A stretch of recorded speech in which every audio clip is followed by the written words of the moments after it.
Welcome to another reading and correcting, this time of The Used Child, Chapter 1.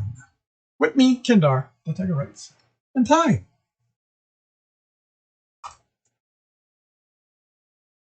Alex slammed his hands on each side of the small corridor as the ship lurched. Or maybe he just thought he did that. He should have stayed in the chair and let the cryo sickness pass.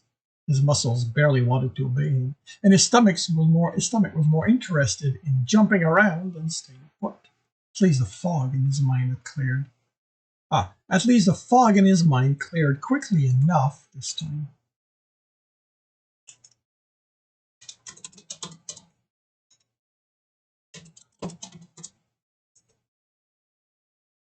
What he should really have done was find himself a better class of mercenaries to travel.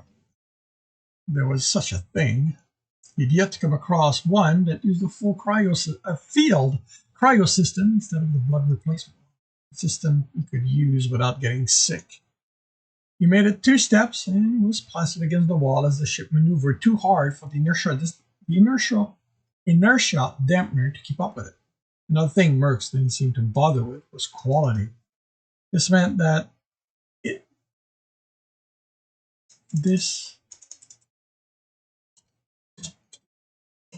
It meant that first lurch probably hadn't been caused by the sickness. At least nothing exploded. The door to the bridge opened and he entered the small space. 3 stations were occupied, and there was hardly space for the 5 others to stand and wait around for orders. So a thin crescent of a planet before the ship turned and it disappeared. This time the dampener kept up. He didn't feel the motion. Wow, is my writing clunky? He watched the stars and told his body to behave. Unless you forgot you're part of the deal, he said as he ignored the near panic in the pilot's body language. That's the planet where I'm getting off. You should be aiming toward it, not away. Yeah? The woman standing behind the pilot said, her eyes on the screen. That plan didn't take into account those bastards waiting for us. Captain, we had an arrangement. Alex didn't hide the annoyance at her. I gave you 6 objective months of the easiest scores you've ever seen, and you get me to Terion too. Unless your pilot screwed things up, and that wasn't Terion 2, I don't care who's after you. She looked away from the screen to glare at him. The pilot cursed as something flew in front of them, and there was a momentary flash of light. The ship shook again. Listen here, Crimson. Do you have any idea how hard it is to control this kind of ship in the atmosphere? No, you don't, she continued without letting him reply. Maybe you're okay with dying, but I intend to live for a very long time, so I'm trying to do my job. The ship banked hard enough they were all set against the wall. Alex barely avoided being crushed by the bodies. She grabbed hold on the pilot's seat and pulled herself back up. Who the fuck are these people? Bounty Hunters was Alex's guest. He advised her not to stick to her usual target for this stretch, to change it up, to avoid attracting attention. But once he'd given her a demonstration of what he was capable of doing, she'd lined up the highest score she could find on her way here. 3 of them were enough for anyone with a good pattern recognition program to notice. She'd squeezed in 7 hits in the 6 months Alex had worked for her. She should have considered herself lucky bounty hunter were all that these were. If the anti-coercion division had been here, this would have been the end of the line. While she'd done everything she could to attract attention, he'd been careful to vary his methods from one coercion to the other to hide the fact this was one person's work. One brush with the ACD was all he wanted in his lifetime. Is he bothering you, boss? The man speaking across it. The man speaking, crossing his arm, was Malik. He was a coos muscle, a little taller than Alex, much broader, but dumb. He only enjoyed 2 things, sex and breaking limbs. He hated Alex because he wouldn't say yes to the first, so he had been looking for excuses to do the second to him. What are you doing here, Malik? She glared at the man. She'd been too busy studying their station to notice him before. You know the rules, get back to your cabin. But the brute began, Now, Malik. Crimson is going to make himself useful and get off my bridge. She looked at the other people. Same goes to you. Unless you can contribute, go strap in. This might be rough. She looked back at the screen and whispered something to the pilot. The starfield moved, the only thing telling Alex they were maneuvering. Crossed his arm and contemplated his options, tapping his finger on his arm. The job was over. He didn't take orders from once that was done. He could let her know what he thought of her thinking. She could keep ordering him around. It wasn't groundside yet. He wanted to get there. He needed to help. You, tell the man sitting at the communication station, move. I'm going to help. I need your board. What? The man looked at him with a stunned expression. It was almost the exact opposite of Malik, except for the brains. Didn't have much of one either. You heard her, Decker. You heard him, Decker, she said. Give him the board. Decker stood and Alex took his place. He put the earpiece in, turning it in his ear to try and get it to fit comfortably, but it wouldn't. He missed his old earpiece. It had been form-fitted to him and had been top of the line when he'd left Luminex with it. But that had been over 5 subjective years ago, so what, 15 objective? 20? It had only been a question of time before it became obsolete. He'd acquired this one from the manufacturer directly, the best one on the market. The advertising division had been ready to announce, but Alex had seen to it wouldn't be released when they had planned. He'd destroyed all documents about it, forcing them to start from scratch and giving himself a few objective years with nothing to compete with. All right, let's see what you have to say, called the other ship. You aren't an authorized contact. Please disconnect now. Alex smiled. Wow, polite, weren't you? He said half a dozen program in before even bothering to pay attention to the code. Tell me, what is that part of your core, or is your onboard coercionist too much of a whim to want to deal with a system with an actual personality? This line of inquiry is irrelevant. Please disconnect before I initiate countermeasure. Alex studied the code on the screen. You're wrong, it's relevant. If I know the kind of coercionist that works with you, I'll have an idea how you'll try to stop me. For example, you didn't push me out the moment I made contact. That tells me your coercionist is confident. You haven't contacted them yet, so they trust you to handle simple intrusion, which this isn't. Alex made a few changes to the code. By the way, you gave me the time to do this to you. The system sent antibodies looking for unauthorized changes, but it was too late. Overconfident coercion is often translated into overconfident system. So, how about you tell me the status of my connection? You are connected via an approved secure port. The tone indicated you should already know that. See, if I hadn't been able to work out the kind of coercionist that worked with you, I wouldn't have known I could just waltz in and make changes. Who is your coercionist anyway? Alex shifted through the two-dimensional representation of the code, looking for the next place he needed to make changes. He missed three-dimensional, fully interactive displays, so he wished they were standard. He so wished they were standard. All he needed to do with those was put his hand in the middle of the code and paint with it. And he could paint with it. None of this slogging through layers represented by varying shades. An annoyance more than an actual problem. You are not authorized for that information. Not the words that the system said them. Do you have any idea how boring it is that each and every one of you says exactly the same thing when I ask this? Can't one of you come up with a different response just once? He recognized the code handling the targeting system and altered it. He didn't simply misalign it. He installed a randomizing component. Changes to the system would raise an alarm, but at least now they wouldn't be able to shoot them down while he worked. How did you do that? The bodies flooded the system, attempting to repair it. Stop that. You have more important things to deal with. Such as? The system asked. Really? I made it this deep in your code, and you have to ask me what might be more important than fixing the targeting system? Come on, give me a challenge here. I'm getting bored. You are an approved contact. Why should I try to remove you? See, that's what I mean. I've taken control without even you noticing. Sure, you're an older model, but that's no excuse. Come on. Who's on board coercionist? A name appeared. Alex launched a search. Nothing impressive came back. A few warrant for bodily harm, minor theft, one destruction of property. Stuff for bounty hunter. No school known for teaching coercion. Coercion came back. No warrant for unauthorized coercion. This person was self-taught. Any good coercionist could remove a warrant, but not one of them would erase where they had gotten their education. The pedigree was too important to backing up what you claimed you could do.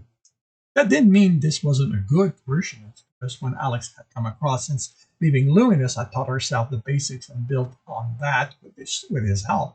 The last time he'd mounted an attack on the goalie's yacht, Seer and goalie had at least managed to kick him out. The ship had sent an apology for the treatment after the fact, but their friendship hadn't stopped the Seer from infiltrating the computer he was working from and dismantling everything but the core with antibodies. Infiltrating the goalie? Now that was a fun challenge. Let's see. Okay, here's what's going to happen. When I give you the order, you're going to go to sleep for 12 hours.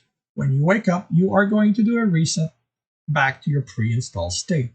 Why would I do that? Because I'm telling you to? Yes, of course. See? Boring. I tell you to erase decades of your personality and you just agree to it. You're not supposed to make it that easy. But it is what you told me to do. I know, he sighed. Go to sleep. The connection terminated and he took out the earpiece. He rubbed his ear. Maybe there was someone on this planet who could do the delicate work needed to reshape the end. I've bought you 6 hours, maybe more, depending on how incompetent their coercionist is. You said 12, Alex said. I heard you. Decker nodded. Weren't you supposed to leave? No, don't bother. But that tells me how well you hear. Yes, I told it to sleep for 12 hours, but since you weren't peering over my shoulder, you didn't see how hard the code fought me. So you'll want to count on 6 hours. The life was easy. It wasn't like any of them could read code. Maybe he was wasting energy lying, but he wanted to be dropped off as soon as possible. They thought their time was short. He'd be groundside that much sooner. Alas, Alex didn't like the speculative expression on the captain's face. Please don't, he said. She was contemplating convincing him to stay. She gave him a smile that he guessed would be seductive if he went for her type, but she was a woman and human, so it just looked forced. I could make it worth your while. Sighed, no you can't, and we had a deal. She leaned against the pilot's chair and crossed her arm over her armful chest. I think you're forgetting the fact that you are on my ship and that Malik and Decker work for me. He so didn't want to have to go through this again. Each time it was the same. They reached an agreement, and once it was over, they decided they wanted to renegotiate the job. Were the goalie's crew the only honorable parent out there? Even Anders, for all the times he tried to kill Alex, had only tried it directly twice. How certain are you this is your ship? Alex asked. Let me convince him, boss, Alex said, rubbing a fist with a hand. Unless you want to have to hire a new bed warmer, you're going to tell him to stay on his side of the bridge. Alex placed a hand on the pommel of the knife. She hadn't seen him fight, but hopefully the implied threat would be enough. Don't antagonize your new teammate, Malik.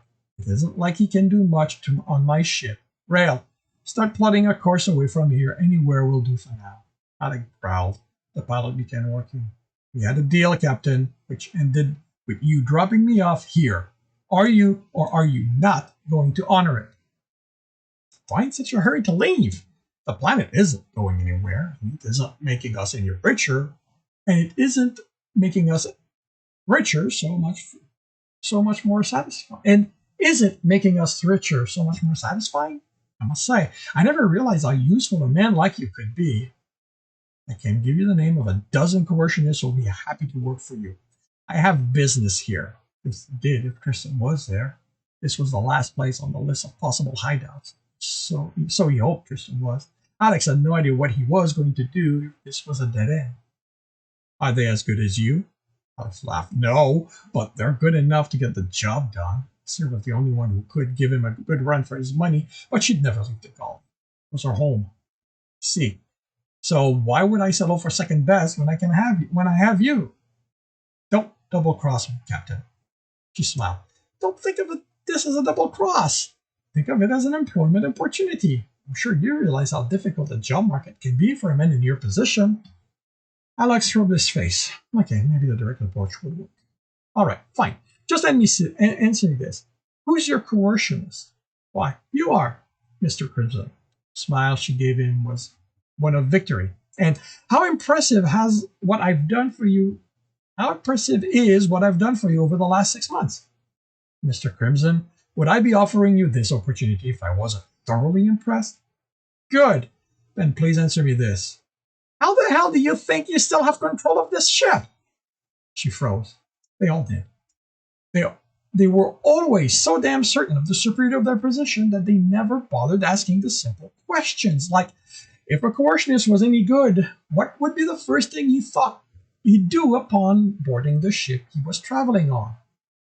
Alex took the knife out of his sheath. Then Malik to say where he is. She raised a hand. Don't do anything, Malik. She studied Alex. You're bluffing. Really? Ship, acknowledge, Alex said. Acknowledge? The ship voice came from the speaker. Bridge lights off. The bridge became dark, except for the yellow and orange of the station's control and the green and brown of the planet. They could see it again through the screen. Alex stepped aside as Malik threw himself at him. So damn predictable. Alex grabbed his arm, slammed the pommel of his knife at the side of the man's head, and pushed him back. Malik stumbled against the captain. She pushed him off. Told you not to do anything. Yeet. Alex couldn't form any more words as he stumbled about. And you thought that hurting him was going to fix this? Alex grabbed the wall to stay standing and nodded. Get out of here. She pointed to the door. Go to your cabin and don't get out until I call for you. The brute left the bridge, still using the wall for support. The look he gave Alex as he exited might have been a glare, but in the low light, couldn't tell or care. Do you think I'm impressed by this? With one button, I can bring the lights back up. Alex stared at her. She couldn't seriously think she still had the upper hand. Boss, the pilot said, tapping his screen. She ignored him. Am I supposed to believe this little trick means you control anything? This is my boss! She looked at him, but before he either could say anything, Alex continued. Ship, Alex said. Other than audio capability and gravity, shut everything down. The darkness on the bridge became near absolute, as the only source of light was the distant stars visible through the forward window. Other than their breathing, the ship was silent. No engine noise, none of the near subliminal sounds of the life support system, no constant vibration under their feet. The ship was dead in space. When he spoke, Alex's voice sounded louder, even to him. Maybe you're going to take me seriously now. I don't get how you can be surprised. You've seen me do exactly this to every ship you've targeted. It's what I do. Did you think your ship was somehow immune because I was on it? He heard tapping, switches being flicked. Nothing responding, boss, Rail said. Really? She replied sarcastically. How could I have not realized that if you hadn't told me? Ship, power on. Nothing happened. They were silent. She sighed. How do I know you won't leave something in my ship's computer to blow us up the moment you're off it? You don't. For all you know, the next time you go under cryo, you're never going to wake up. Maybe I told it to ignore standard procedure to wake you up as you reach your destination and you just hit that planet or station or wherever you're going to be. Now, that's something you'll have to want to keep in mind the next time you decide to double cross someone with a set of skills you don't understand. He waited. Silence. Well? He asked. You've made your point. And that concludes Chapter 1 of The Used Child. If you are enjoying this, please leave a like. If you want to know when the next chapter is going to be up, subscribe and hit the bell. If you want to read the book as well as the other in the series, they are available on all major e-retailers. You want to support me as well as get access to basically everything I've written, that is on my Patreon. And if you want to listen to me do these live, it's every Tuesday morning at 8 a.m. Eastern Time. And with that, I shall wish you a good day.